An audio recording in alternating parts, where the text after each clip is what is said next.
Welcome back, everybody. Great to see you all again, and great to be here on Facebook and YouTube. We've had some fantastic likes in our last two videos on Knock 'Em Dead TV, our YouTube channel that we've been posting regularly in your Facebook newsfeed.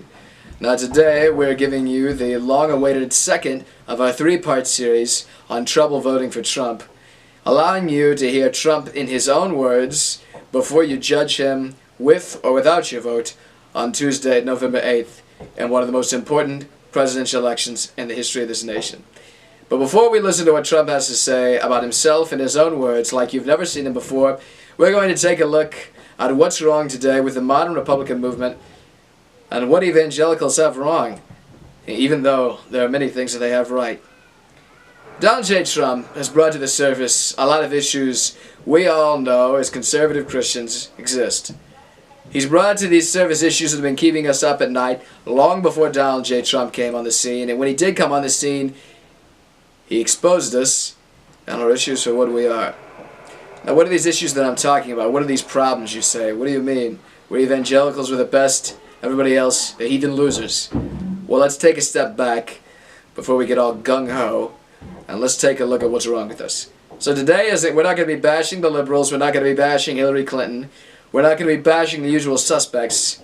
We're taking a look inside, where it counts, where it's going to hurt, and we're going to see some things that we don't expect to see, but that we got to see before we make an informed decision in this election on November 8th, this coming Tuesday.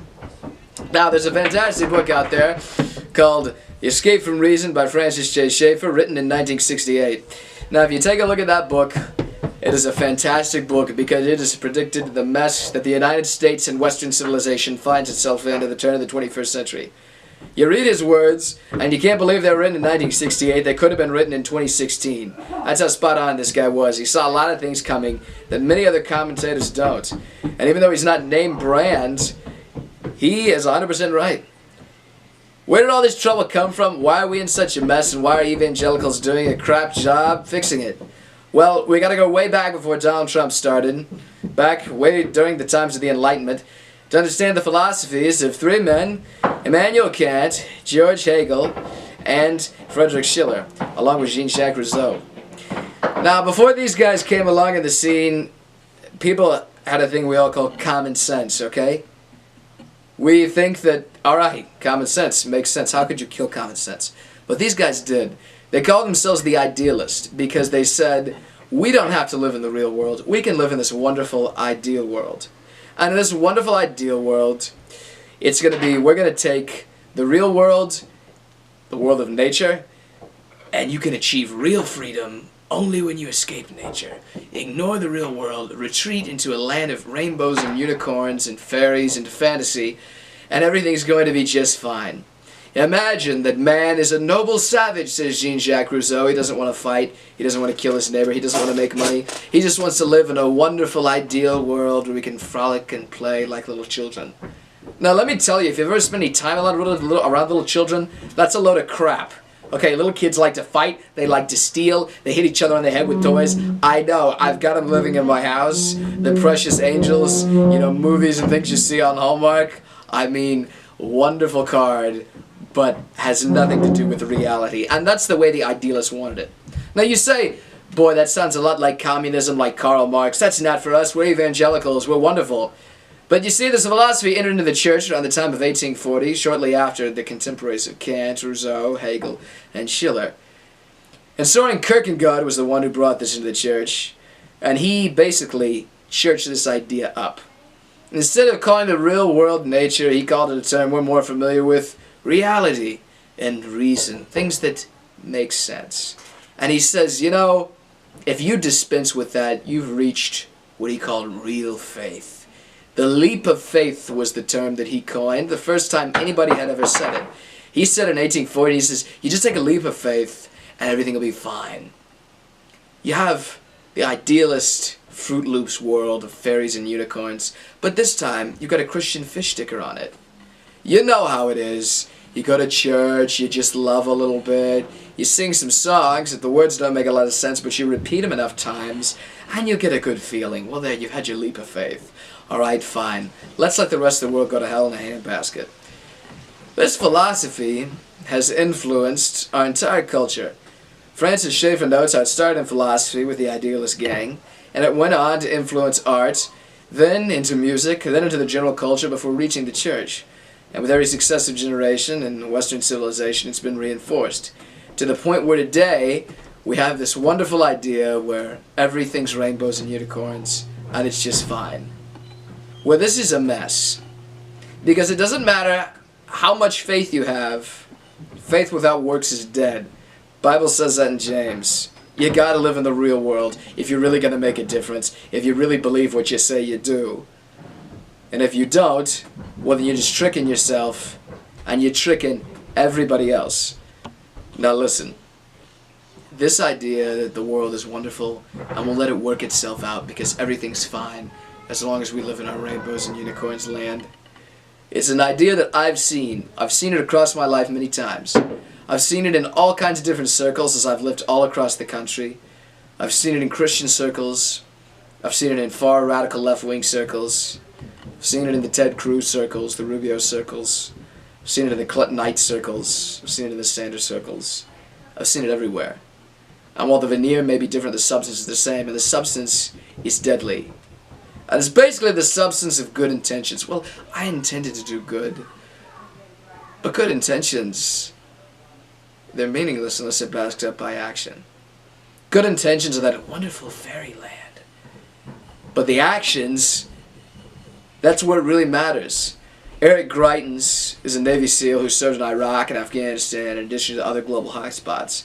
He also served as a humanitarian worker during the humanitarian crises, the mass genocide in Rwanda and Bosnia. He's been there, done that, in addition to being an Oxford Rhodes Scholar and boxing champion. All across the world, he's seen what reality looks like. And he talked about when he worked in the aid camps in Rwanda. He said, everybody wanted to do something. Oh, we had these good intentions. We're going to do all this wonderful stuff, and we're going to end this horrific genocide where 800,000 people were killed with machetes by their neighbors because they were from a different tribe.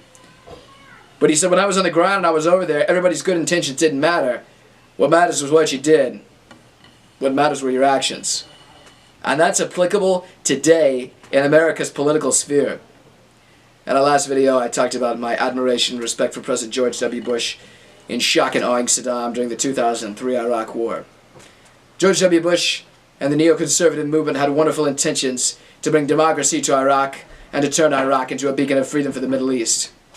But the problem was, those good intentions didn't cut it because there was no game plan afterwards for how they were going to prevent terrorists from taking over the country, how they were going to secure the streets, how they were going to give the people of Iraq jobs and law and order. There was no game plan, and because there was no game plan, guys like Al-Qaeda filled that void. Guys like Al-Qaeda, who are the same breed of evil that you see on TV when ISIS comes to town. You look at the financial meltdown of 2008, and we look at the subsequent bailouts that President Bush did and President Obama did afterwards. Hundreds of thousands of millions of billions of dollars were spent with great intentions to fix the economy, to stimulate the economy, shovel-ready jobs, but there was no game plan. And because there was no game plan, we have had the slowest economic recovery this country's ever seen, with the jobless rate still high, unemployment rising, a situation where families can't put food on the table because they don't have a job. Now you take a look at home and abroad, and we see these things, but we also see these things, and what's a favorite conservative topic, the issue of abortion. Now, I think anti-abortion activists are fantastic. Abortion is a horrific sin. It's evil, on par with genocide that we got to stop.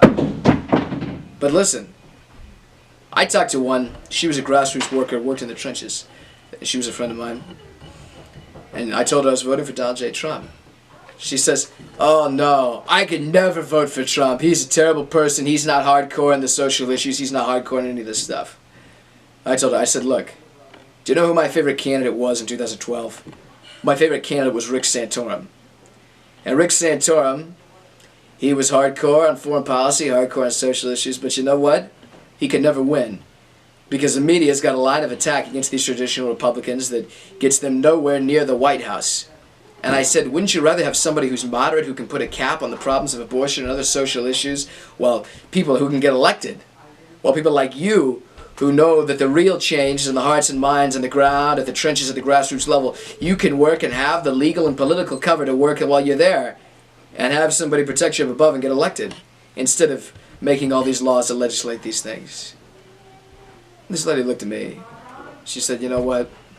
You're 100% right. That's true. The real change starts in the ground with the grassroots workers. It doesn't come from the laws that we make. It doesn't come from the Supreme Court. And it would be good to have somebody who would give us some cover, if not the whole basket. Well, we can make the change on the ground. But then she looked me in the eye and she screamed for the entire giant room to scream, I will never vote for Trump!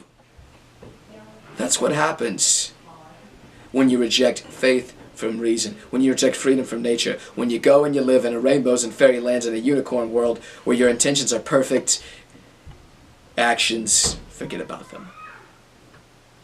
That is madness. That is insanity. And the very definition of insanity is not being reasonable, not living in reality. We've got to stop this nonsense. Donald J. Trump is the only one who can stop it. And you say, but no. He doesn't live a good life. He's terrible, he's greedy, he's a bully. Well, in our next video, the final third installment of Trouble Voting for Trump, see Trump in his own words from his book Think Big in Business and Life, published 2007, like you've never seen Donald J. Trump before. And I guarantee you, this guy's way of life is going to surprise you. 2 days into the election, I'm looking forward to making America great again with you together. See you next time.